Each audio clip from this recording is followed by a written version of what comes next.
Good morning, Internet. Adam Bate here from websavershosting.ca, and this morning I'm going to do just a quick demonstration video for you on setting up an email autoresponder or an out-of-office reply in Plesk 10. Now, we looked at doing this in Plesk 9 before, but with the holidays right around the corner, I wanted to cover this in Plesk 10 as well. So if you're an existing client of ours, go ahead and click on the Client Center button in the top right hand of our website. You can just log in with the email address and the password you used to create your account. First thing you want to do in here, underneath hosting plans, you'll see an Access Plesk button. Go ahead and click on that, and this will automatically log you into the Plesk 10 hosting control panel. Now, if you're not a client of ours, you'll pick up this video right here. This is sort of the dashboard you'll see in Plesk 10. Now, in here, make sure your subscription is set to the domain name that you want to set up the autoresponder for, and then click on the Mail tab at the top. Here you'll want to choose the email address. In this case, I'll use the adam@websaversdemo.ca account. You'll notice a set of sub-tabs here. We're going to click on Auto Reply. That's what it's referenced in Plesk 10. You'll notice a few fields here. They're all grayed out to begin with. You're going to want to check off Switch on Auto Reply. This will give you the option to fill in some of these fields, the first one being your auto reply message subject. Now, obviously this is required. It's what the sender will see in the subject field when they receive your auto reply. You can leave it as default. It's just re and the request subject or the subject that was sent to you. I like to add a little bit of extra in there, out of office. That way the sender knows immediately that it's an out-of-office email. They can just disregard it and email you later, or they can quickly just skim through it and delete it once they know the dates. So that, yeah, just to add a little bit extra to the subject so the sender knows what's going on.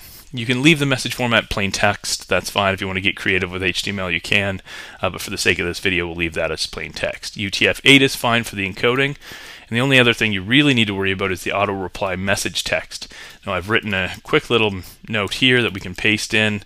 And it basically just says, thank you for your email. Be out of the office December 21st, 2012, and returning January 3rd, 2013. It's good to include dates so they know, when to expect a response or when to expect you back in the office. I even went a step further to say if this is a support request, please email, and I have help@websavers.ca with as much information as possible.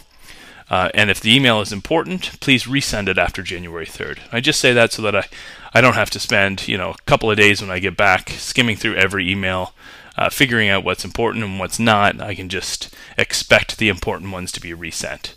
You can go a step further and say something along the lines of, in case of emergency, please contact so-and-so or my cell or something at, and have a forwarding number. But basically this is really all that's necessary for an autoresponder message. And then just sincerely, Adam Bate. The forward to spot, you can set up a forwarding email if you'd like to. You can also include an attachment with the autoresponder email. Both definitely not required. So once you have that all set up, go ahead and click on the OK button at the bottom. And when this is done processing and setting this up for you, you'll be returned back to the mail settings. And you'll see right here, auto reply is switched on.